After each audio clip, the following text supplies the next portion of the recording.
avec Yes. C'est notre moment. Dites oui aux actualités dans votre journal TV. Partout où vous êtes, étudiez depuis chez vous. Rejoignez la formation à distance de l'UPRIM. UPRIM manuchawanao ni vavao. Université privée de Madagascar.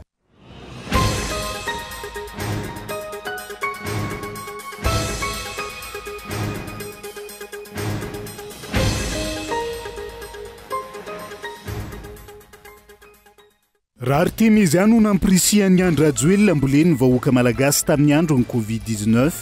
Mivadika vary safiotra zany amin'izao fotoana izao. Na Artemy izy ihany na vary safiotra, samy nolazaina fa hanavitra ny fiainan'ny vahoaka malagasy saingy aiza ny vokany ankehitriny. Tsy ampy ny herinaratra vokarina sy tsinjaraina amin'ny mpanjifa hono teo anivon'ny jirama ka mahatonga ny delestazy azo vahana amin'izao fotoana izao. Efa nisy fifanarahana manokana ve samy eritreritra ny andafy ireo nosy malagasy izay mbola eo ambany fifehezany la Frantsa ny fitondram-panjakana. Io ny fanontaniana napetraka ny mpanao politika manoloana ny fahasahiana. Mivarotra tsikelikely ireo nosy malagasy samy hafa amin'izao fotoana izao. Ny enatra amin'ny 520,000 ny isan'ireo mpianatra eny anivon'ny sekoly ambaratonga fototra amin'izao fotoana izao. Raha manodidina ny 930,000 ny fianana ho an'ireo mpianatra eny anivon'ny ambaratonga faharoa amin'ireo sekolim-panjakana raha nivokatra ny fanaraha-maso nataon'ny tetikasa Score 2. Tsy misy tafavoaka velona ireo mpandeha 720 tamin'ilay fiaramanidina Americanina Airlines sy ilay angidim-by tafika Americanina ny fandona teny ambonin'ny seranam piaramanidina Washington ny alarobia teo araka ny fanambaran'ireo manam-pahefana any an-toerana.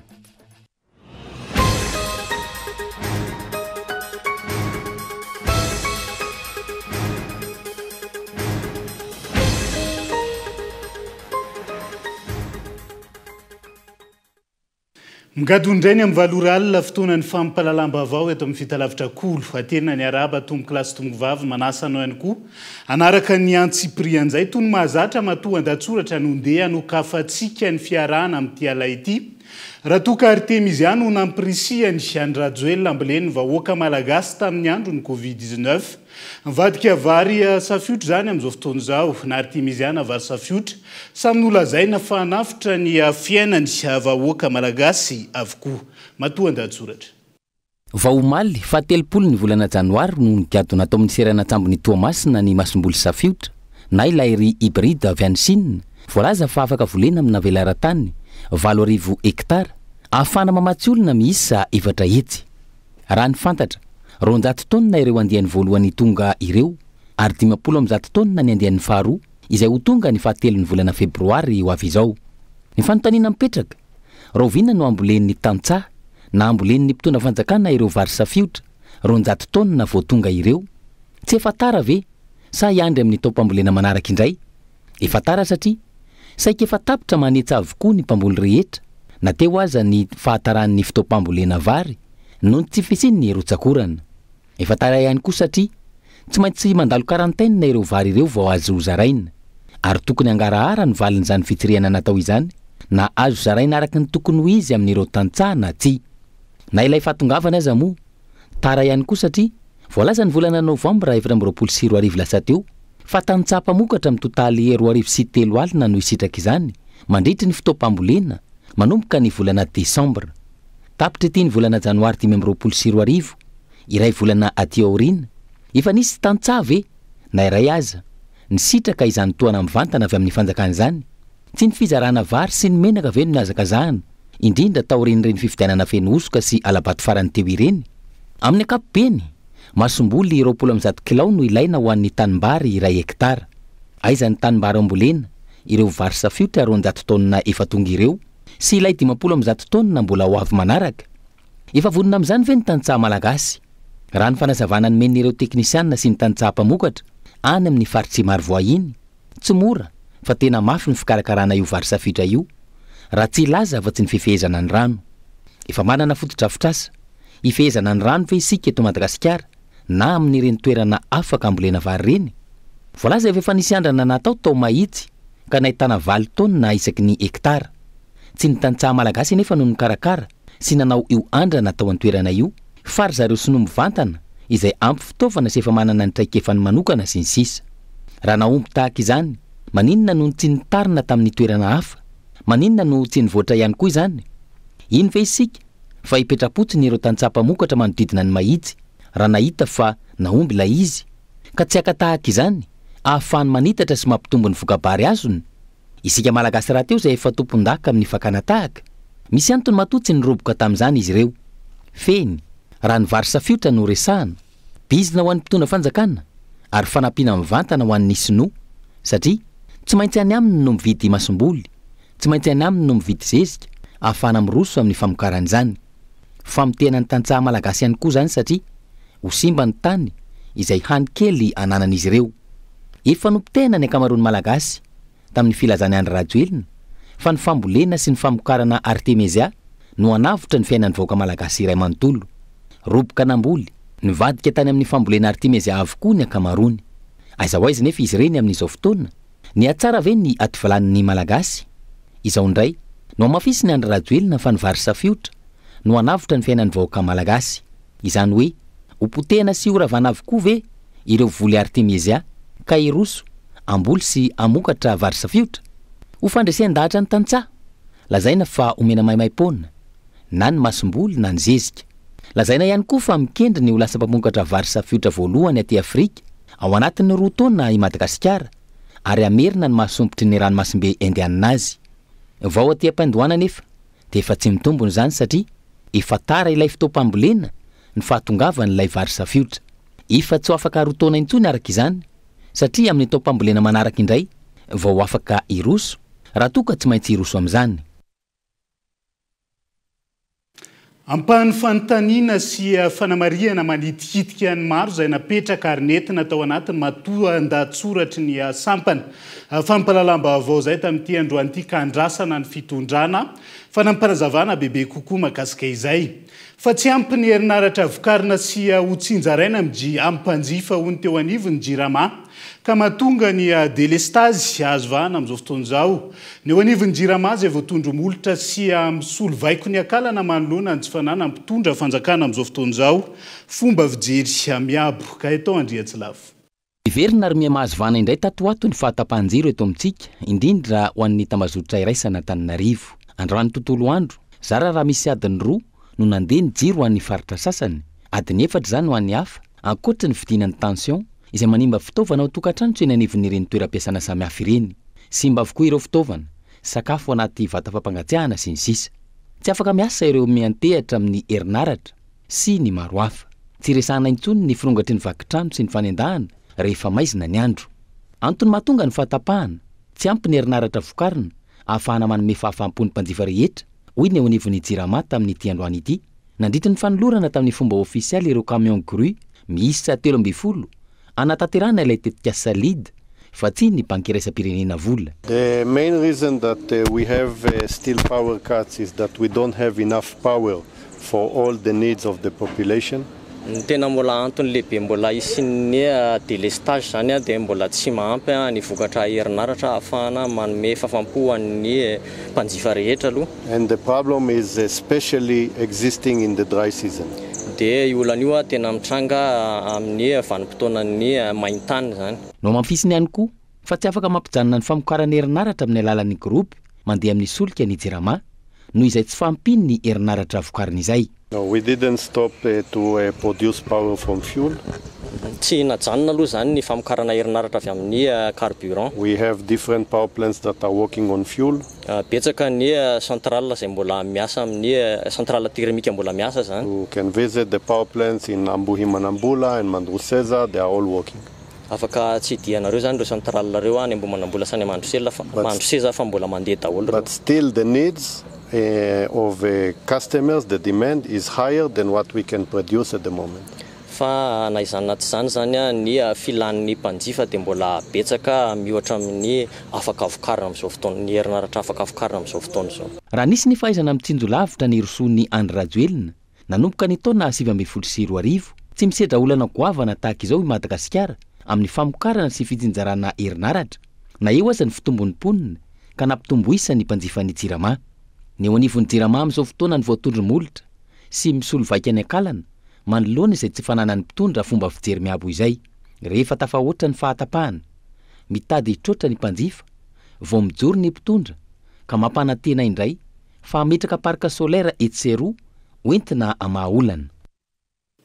Nampantrana ny vahoaka malagasy tao anatiny enitaona mahery raha tarafina amin'ny fahasahiranana lalina iainany malagasy 3 tapitrisa amin'izao fotoana izao. Manjaka ny fanaovana tantely afadrakotra ny harem-pirenena any ka tsy misy ny tamberina ndraikitra ho an'ny vahoaka raha ny faneho-kevitry ny vovonana kristianina sy ny firenena androany nandritra ny fanambarana ihany koa izay nataon'izy ireo tamin'ity androany Christian Dimby.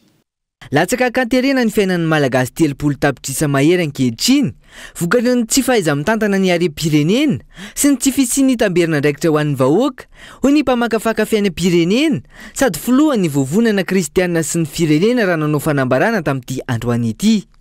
Tsy hoe kamo vahoaka malagasy akory na hoe tsy miasa izy fa noho ny tsy fahaizana mitondra sy ny tsy fahaiza mitantana ny harem-pirenentsika no antony izao fahantrana lalina izao. Mety miady rery angamba amin'ny filoha satria sahirana mangalatra sy mangoroka rena ny mpiara-miasa aminy. Firy ny arena miondrana eto amin'ny firenentsika. Inona mbatakalo zany ho amin'ny malagasy izay mahantra ao anatin'ny fahorian'ny lalina ankehitriny. Firy ny volamena miondrana ny ivelany, ny safira, amin'izao ny fasimainty koa efa mandeha. Rahambara tany manan-karena Madagasikara fa nahoana loatra ny vahoaka ato amintsika mahantra. Vahaolana maro no azontsika trandrahana amin'ny alalan'ny menaka mavesatra ao Atsimiroro saingy fitadiavana tombotsoa manokana no mamaika ny fitondrana sy ny ekipany fa tsy ny tombotsoa am-bahoaka hoetrany ny fanazavana. Manana tombotsoa amin'io petrôly io na io solika mavesatra io ny vahoaka malagasy. Rahambara dia izao nisy fifanarahana tao anatin'izany izay mahasoa amin'ity firenena ity. Iza ny olona sakana ao ambadika izany ary iza ny fananina mini mangalatra mba tsy hatateraka sy hanimba an'ity atrikasa goavana ity. Satria ve tsy maintsy hanafatra ny ivelany fontsika. Rahambara nefa ao Atsimiroro mandritra ny 4 taona ny angovo ao, ny solika ao. Tsy lanitsika eto amin'ny firenena zay misy atsika. Miaina ao anaty fahasahiranana lalina araka izany ny vahoaka malagasy ka miantso ny fahatongavan-tsaina ireo tompona raikitra voakasika hijery vahaolana matipaika sy fanovana fomba fanaovana politika ny avy amin'ny vovonana kristianina sy ny firenena raha ny fanambarana hatrany. Ity vovonana ity izay nampahafantarina androany tetsy soraka ny fiovano VMTF na vovonana mikatsika ny tombotsoa ny firenena.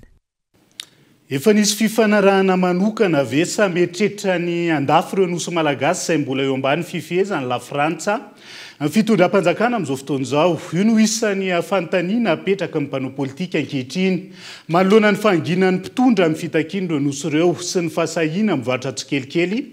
Ireo nosy malagasy toy ny nosy Sakaty, nosy Akosy sy ny maro hafa amin'izao fotoana izao. Daniela Minoalso. Verenjavona tsy nisy toy ny intsony fitakiana ireo nosy malagasy izay mbola eo ambany fifehezany la Frantsa amin'izao fotoana raha toa ka isan'ny fampanantenana toy ny mpitondra fanjakana ankehitriny izany tamin'izany fotoana. Ny famarotana ireo nosy malagasy tahaka ny nosy Sakaty, ny nosy Akosy sy ny maro hafa izay mampanany amin'ny mety ho fasahiana ny fitondram-panjakana ankehitriny ihany koa hivarotra ireo nosy malagasy ireo raha ny fanazavana. Ny Frantsay mieritreritra anangana base militaire amin'ny satria izay no ambadika le tena hoe ici la France atao amin'ny nosy sambatra na ny hoe île glorieuse fa tsy resaka hoe resaka ara scientifique sy ny karazany fanebrebeny zany.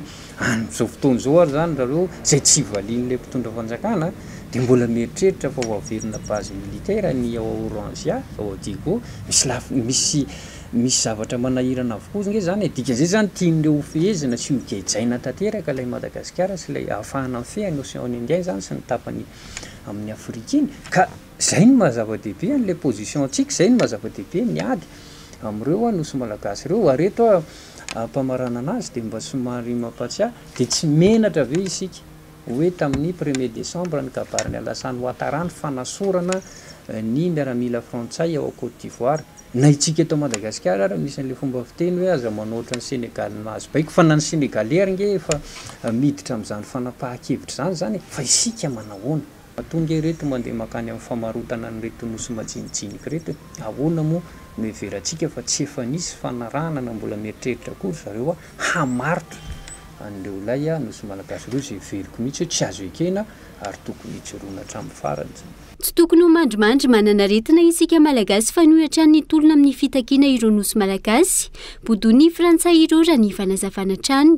Ny mpitondra fanjakana ankehitriny izay hita fa tsy rotra amin'izany raha dodona kosa nampy ny Madagasikara ankilan'izay ireo nosy rahavavy anatin'ny fatry ny ranomasimbe indianina. I Océan Indien sy Afrique Australe ny sasasasany zany a manana misy adombonana nge mihoatra amin'io le hoe bassin ny Océan Indien sy le canal de Mozambique io de mpikambanao zany isan'ny nanangana an'izay mihotrikafo ka ato zany a misy zavatra iverina ho atao tsy mahakasika ny nosy malagasy any a fa be de be zany ny zavatra iraisana ao anatin'io be de be ny tolona tsy maintsy toizana sy iraisana ny Océan Indien sy Afrique Australe satria raha iresaka fotsiny ngeatsika ny olona zany mametraka ny mahazava-dehibe an'le position géostratégique ny Madagasikara fa isika ndray zany miainga amin'le mpitondra malagasy nohatra ny meritreritra hoe tsy misy dikany zany lafin-javatra zany de miazakazaka aty amintsika ny avy eo amin'ny Océan Indien ny Afrique Australe sy ny karazany zay nanangana ny mouvement io ka ozy hoe misy lafin-javatra ihany tokony hojerena. Raha iverenana iray tamin'ireo fampanantenana nomeny Andry Rajoelina nandritra ny fampelezan-kevitra tamin'ny fotoam-pitondrany voalohany ny taona 2012 ny fitakiana ireo nosy malagasy ireo. Ity farany izay nanambara fa tsy maintsy iverina Madagasikara mialohan'ny 20 ny volana Jona taona 2012 ireo nosy malagasy ireo. Taona mahery aty aoriana tsy tanteraka ny fampanantenana izao nangina izao ihany koa ny fitakiana ireo nosy malagasy ireo. Asa misy ifandraisana amin'ny fananany Andry Rajoelina ilazom-pirenena frantsay ve ho ny mpanara-baovao. Mikasika ny fitantanana nireo vondrom-bahoaka paritra itsinja ara-pahefana amin'izao fotoana izao mifantoka amin'ny fanatsarana ny fidiram-bolan'ny komuna amin'ny ankabeny noviana nireo ben'ny tanàna vao nandray ny asany hatratrarana ny fahaleovan-tena ara-bola amin'izao fotoana izao tsy mipetraka ny hoe hampiany fanjakana raha tsy laza fa tsy ny fanovana ny fitantanana ny IFPB na ny impôt foncier sur les propriétés bâties izay miantraika ny vantana amin'ireo komunireo honina saina. Tamin'ity herinandro ity ny ankamaroan'ireo ben'ny tanàna lany tamin'ny fifidianana farany teo no nanatanteraka ny fifamindram-pitantanana. Foto-drafitrasa maro no mila vitaina hamalina ny filan'ny vahoaka fa mialoha io ny fanatsarana ny fidiram-bola. Ho an'ny komuna Ampitatafika isan'ny mpiara-mombona antoka amin'izy ireo ny fanjakana Amerikanina saingy izao nisy fiovana izao vao nandray ny fitantanana i Donald Trump. Iarahantsika malala ny position any États-Unis amin'izao fotoana izao fa manomboka hisitaka amin'ny resaka famatsim-bola.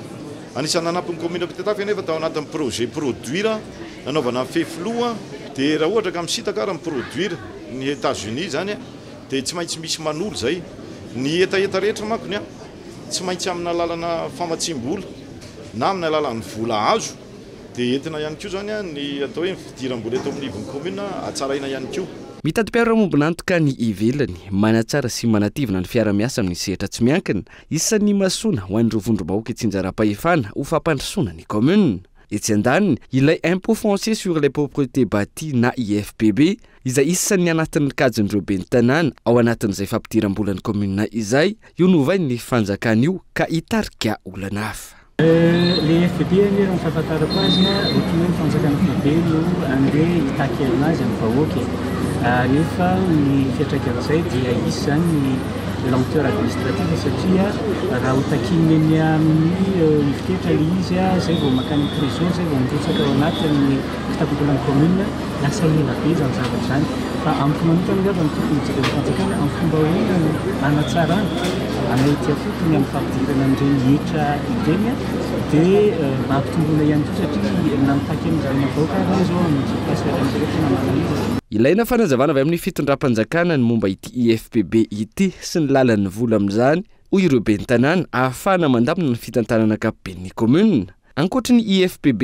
olana efa nandritra ny taona maro tsy mbola voava ihany koa ny impôt synthétique an'ireo komuna izay tsy efain'ny ministera ny toe-karena sy ny fitantanam-bola ara-potoana ka mitarika fikorontanana maro samihafa. Ankoatra izay tontosa tao amin'ny komuna Mananjary ihany koa ny fifamindram-pitantanana teo amin'ny ben'ny tanàna teo aloha izay nisafidiny tsy hirotsaka tamin'ny fifidianana farany teo sy ny andimby azy fotoana izay nanaovana tatitra ny asa vita. Tao anatin'izay 720 sy 700 sy 1000 andro izay dia nahasapana fa ny mahabe ny tanàna dia asa eo amin'ny fitaovana na tsaraina ny tato amin'ny commune eo ny olombelona ny tombony isa eo koa ny lafiny arabola ary raha mampatsiahy ny tena koa dia 70 tapitisariary mahery ny karama tsiko sy teniny afangoatran'izay aho amintsika mizaka zao dia afaka ny commune amin'izany hoe tsy mahaleo tegna sady tsy mahavita ny fandaniana ao anatiny sy ny fampandrosoana zay adidiny fa amintsika mizaka zao dia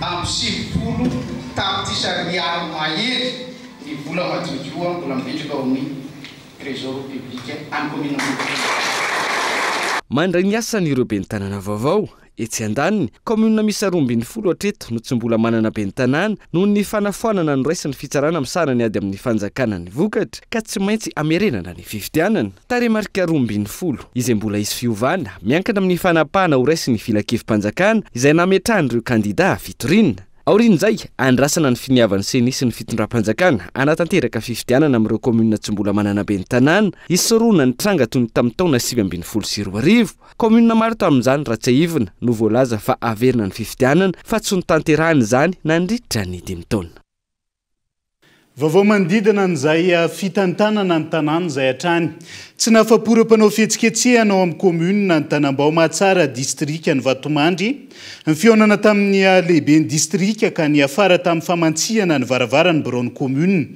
noravain'ny vahoaka ihany koa ny lapiazo voaravaka loko volomboasary saika natanterahana ny lanonana fametrahana ny samboadiny be ny tanàna izay nolanina amboletra tsy araka ny safidim-bahoaka raha ny fanazavana ravarak' izany ny lanonana ary tsy anaikatra amin'ny farany ny akarany be ny tanàna ao amin'ny Braony commune ireo mpanao fihetsiketsehana any an-toerana amin'izao fotoana izao tsy ekena ny fametrahana io be ny tanàna izay voalaza fa tsy voafidim-bahoaka io ireo mponina ka andrasana ny mety ho toin'izay ary hoe zahantsika ho tanterina miandalana hatrany atao anatin'ny fampahalalam-baovao dia izay ihany koa no entsika misendry vetivety ao anaty doka fohy aza misaraka aminay ary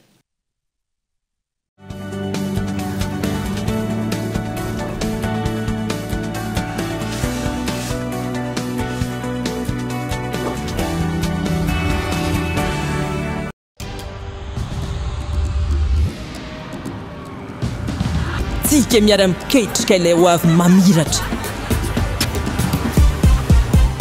miara-manoriny mamoriny tsy hijanona tsony satria efa hainao fa tsika tanora no tompony ndao ifandray hitady inspiraka vaovao hanoratra ilay peizy vaovao mety amintsika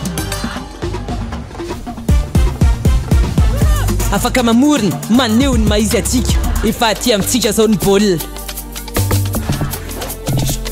tsisy anakantsika satria isika iray mifandray miara-manokatra lalana vaovao ka tonga le fotoana zao dia zao ndao falera Thelma miova o yes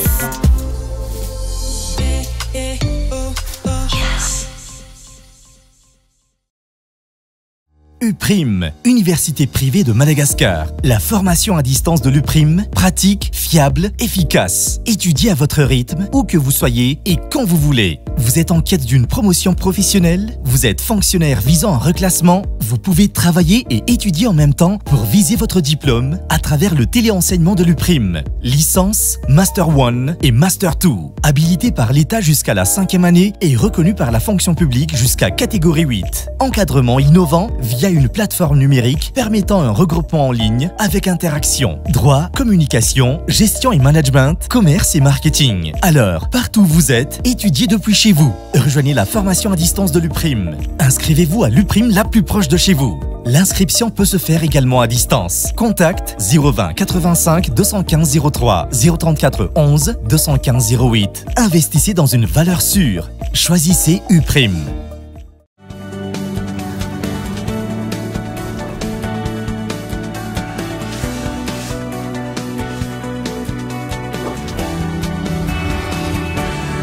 Mamerina ny araba hatrany tomboky lasy tombo vavy tonga soa indray atao anatin'ny tapany faharoa amin'ny fampahalalam-baovao amin'ity alay ity very fanambola velona rea tsy mahatsapa ny fisian'ny fanjakany roponao toliara manoloana ny tsy fijerena azy ireo amin'ny fisian'ny rano miandrona amin'ireo toerana iva amin'izao fotoana izao.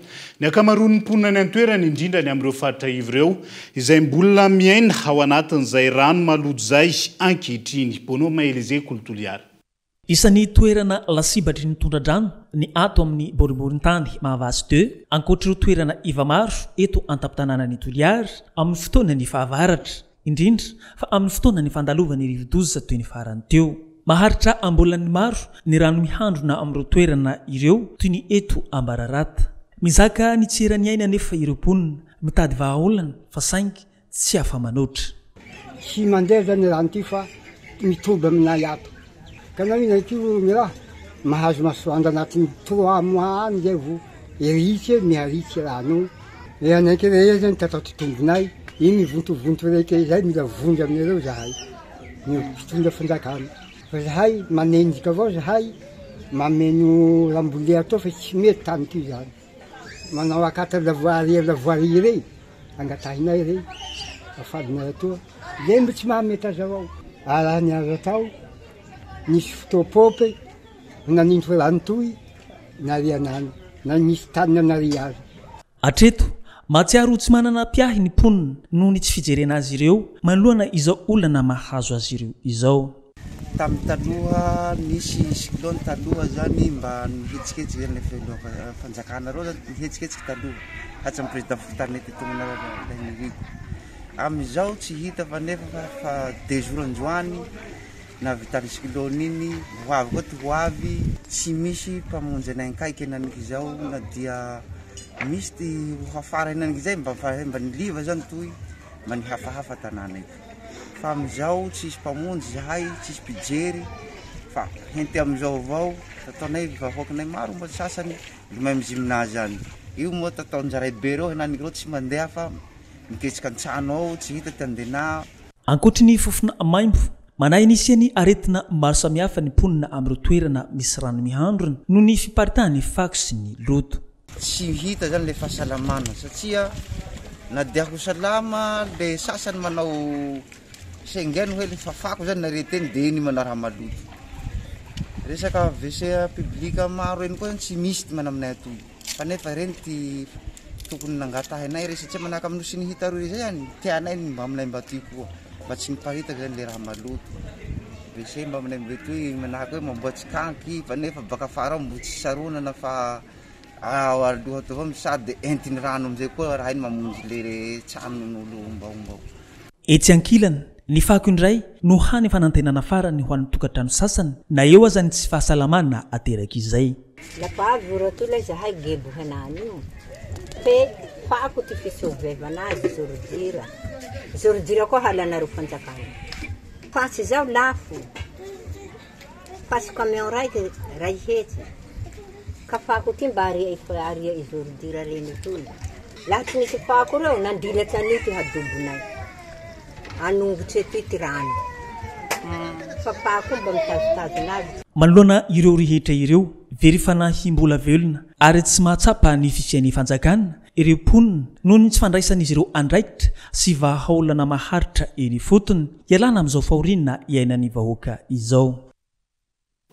Ny enatra amin'ny 520 isanjato ny isan'ireo mpianatra eny amin'ireo sekoly ambaratonga fototra amin'izao fotoana izao raha manodidina ny 930 isanjato ny fienana ho an'ireo mpianatra eny anivo ny ambaratonga faharoa amin'ireo sekoly mpanjakana ankehitriny. Izay nivokatry ny fanarahamaso faha-efatra mikasika ny fangararana sy ny fampiarana ny tamberina andraikitra ary ny kalitaon'ny tolotra ny fanabeazana ny tanterahany tetika Sascor 2. Daniela Minorso.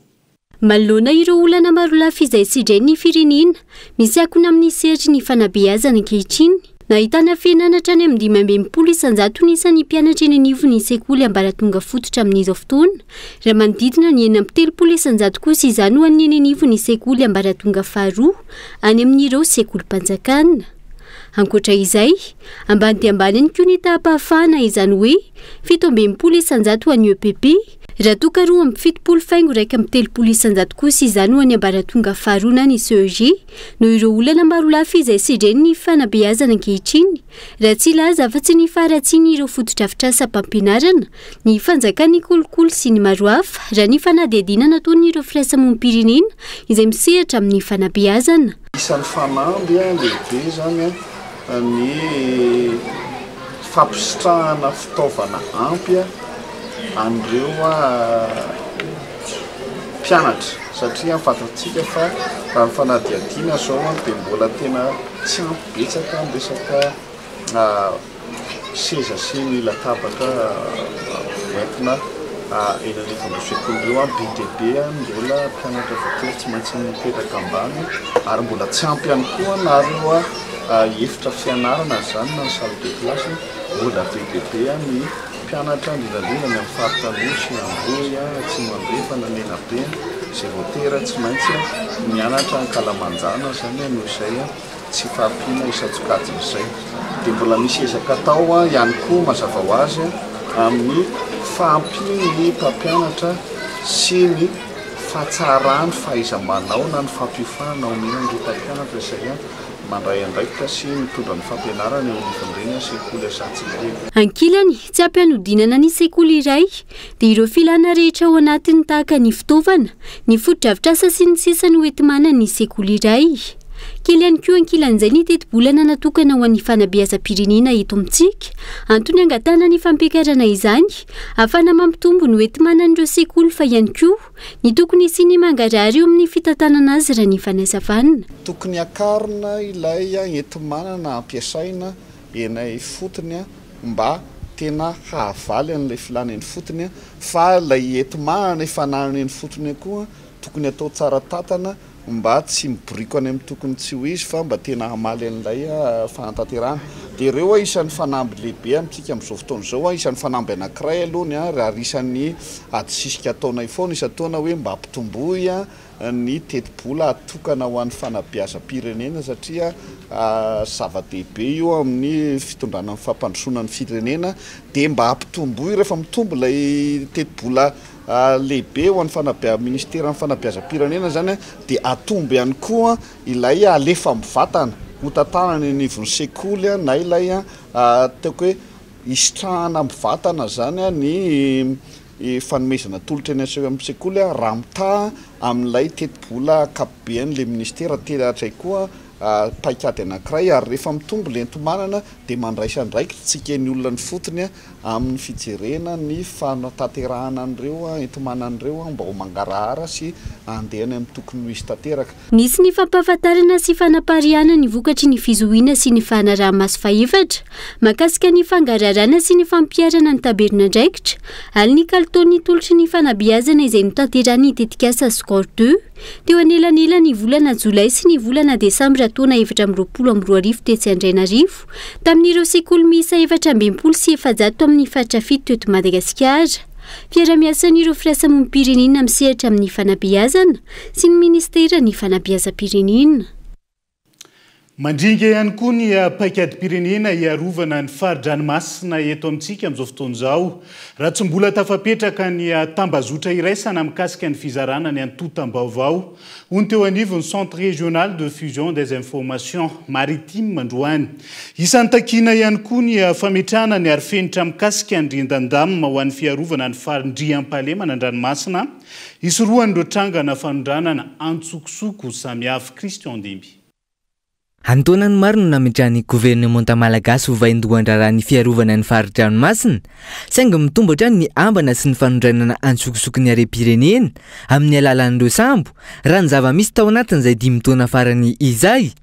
Ilaina ny fanamafisana ny fiara-miasan'ireo mpisihatra amin'ny fiarovana ny fari-dranomasina manoloana io indrindra ny fanamafisana ny fizarana ny antotam-baovao raha tiana ny hiady amin'ny rentranga ireny ho ny Tale Général ny Centre régional de fusion des informations maritimes androany.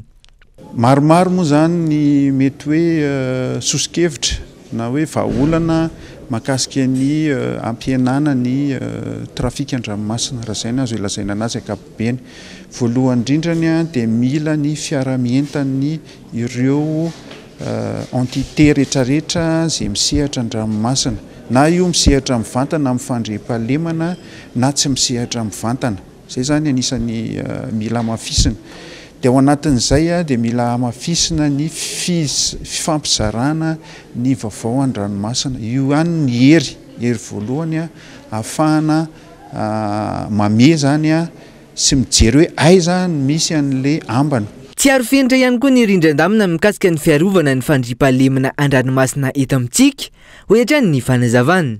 Tsika moa zany manana ny Centre National de Fusion d'Information Maritime zay mamondrina an'ireo entité isan-karazany an-dranomasina, ary zareo ireo no manangona vaovao manokana ho an'ny Madagasikara ary mizara an'izany a ho an'ireo mpampiatra lalàna mba ahafahan'ireo mampiatra anazy mivantana. Izy io nefany a dia mila rindran-damina akapobeny moa zany sy ny paikady akapobeny zay ilayntsika dia ny stratégie de sécurité maritime moa zany na ny stratégie amin'ny filaminana an-dranomasina. Tsika moa zany mbola tsy tonga amin'izay fenitra izay fa zay no anisany ahafahana mandamina ny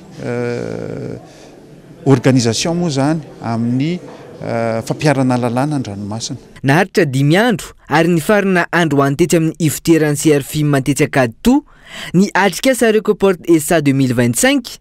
Atrikasa izay nandraisan'ireo firenena maro anjara ka nametrahana ny tranokala-pifandraisana amin'ny resirana-tsamba aty amin'ny ranomasimbe Indiana sy aty amin'ny kontinanta atsimon'ny Afrika. Fa manodidina ny arivo hatramin'ny 2 arivo ariary no hitondran'ireo mpitarika sarety ny entana raigony amin'izao fotoana izao. Mifanaraka amin'ny lanjany sy ny halaviran'ny lalana no hamaritan'izy ireo ny hasarany fitaterana ao anatin'izay. Mangina ny tsena rehefa fiandohan'ny atoana toy izao ireo mpitondra entana amin'ny sarety nanaovana fanadiadiana tamin'ity androany ity. Tsiaro Rasoarivelo. Mitombo isatrany ary miandamy ambavy ireo olona mivelona amin'ny asa fitanterana entana amin'ny sarety ankehitriny. Arakaraka ny lanja sy ny habetsahan'ny entana ary ny halaviran'ny lalana ny saran'ny fitanterana. Olona roa eo no miara-miasa mitondra ny sarety iray. 9 arivo hatramin'ny 4 arivo ariary ny anofan'izy ireo ny sarety mandritra ny iray andro any amin'ireo tompony. 2 arivo ariary kosa rakorsa iray. Mitondra vola mody mandidina ny 3 alina ariary izy ireo rehefa mandeha tsara ny asa raha ny fanazavana. Arakaraka ny lalana ihany io.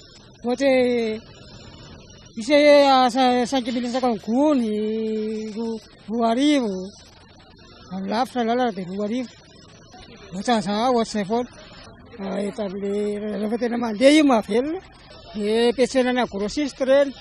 Izay zany efa misy filiale zany dia ireny no filiale ireny miatso anay. Dia ternary anana, tena 67 ternary. Indray mety ireny tsisy mbola tsisy manakana le mandany fandanana. Fa le makany makinina varasa ny tsy azo ale. Makany avandry ny zany tsy azo ale. Noho ny tsy fisian'ny asa sy ny fahamafisan'ny fiainana ankehitriny, mirotsaka amin'ny asa fampiasam-batana toy ny fitanterana entana ny sarety ny olona. Isan'izany safidy izay efa 9 taona izay no niantsehatra tamin'io asa io.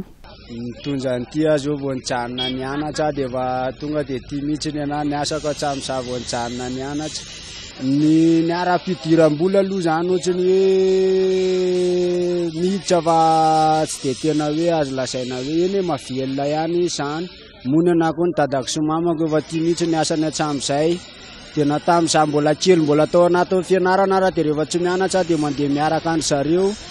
Dia ohatrany hoe tonga dia tia zany na zatra anarany tena mariny vao nianatra nitady vola dia tonga dia tamin'ny resaka sarety. Tahaka ny rehetra mampisy fiantraikany amin'ny asan'ireo mpitondra entana amin'ny sarety ny fiakaran'ny vidin'entana ankehitriny toy ny vary, ny legioma, ny lafarinina sy ny maro hafa. Miena ny entana tanterin'izy ireo rehefa miakabidy ireo vokatra ireo izay tena tanteriny ohatra ny safidy. Ny fiandohan'ny taona no tena mangina ny asa. Efa manana kilia ihany zany eto fa ohatrany hoe mbola vitsivitsy ny kiliako moa le kiliako ohatry miakatra isan'andro. Dia ohatr'izay ilay izy nefa ny olona pakafolo taloha lasa 10 ny alainy amin'izao 9. Le karama nefa tsy misonitra.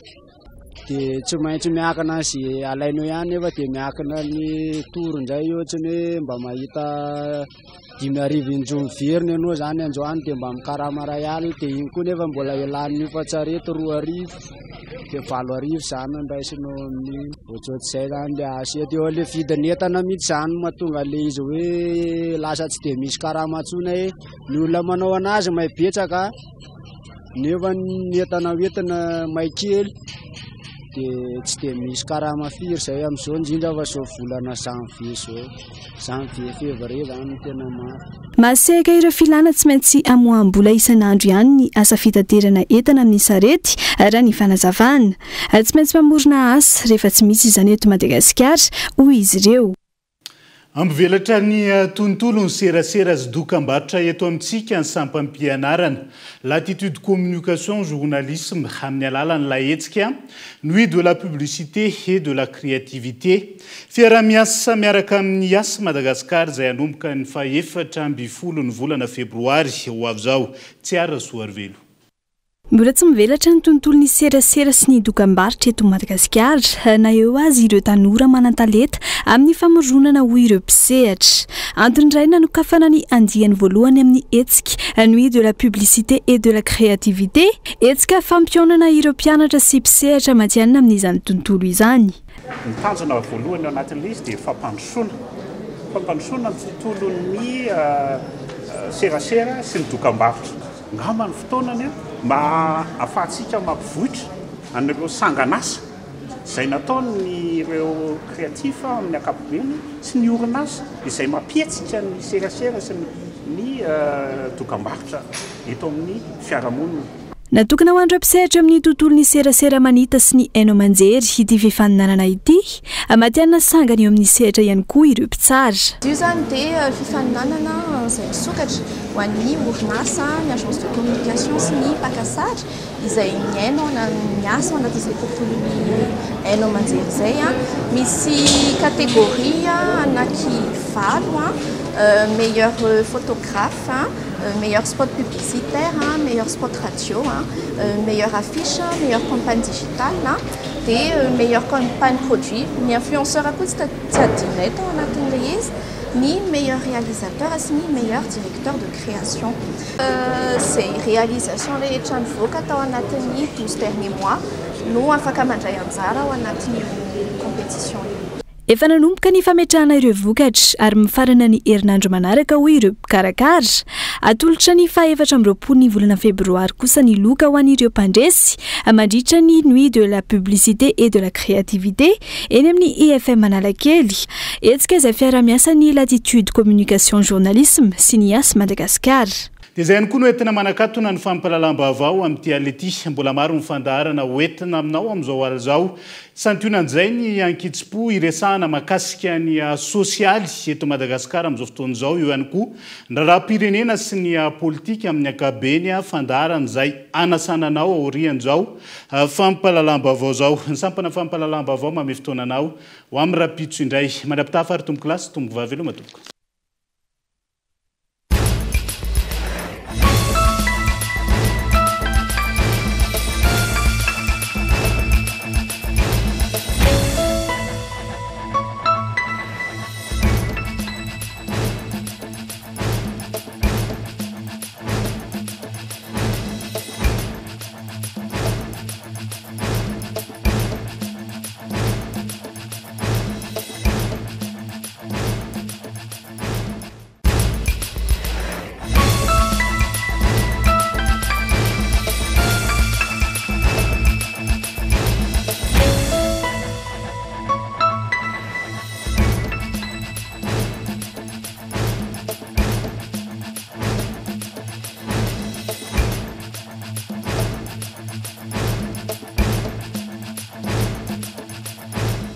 Partout où vous êtes, étudiez depuis chez vous. Rejoignez la formation à distance de l'UPRIM, Université privée de Madagascar. Avec c'est notre moment. Dites oui aux actualités dans votre journal TV.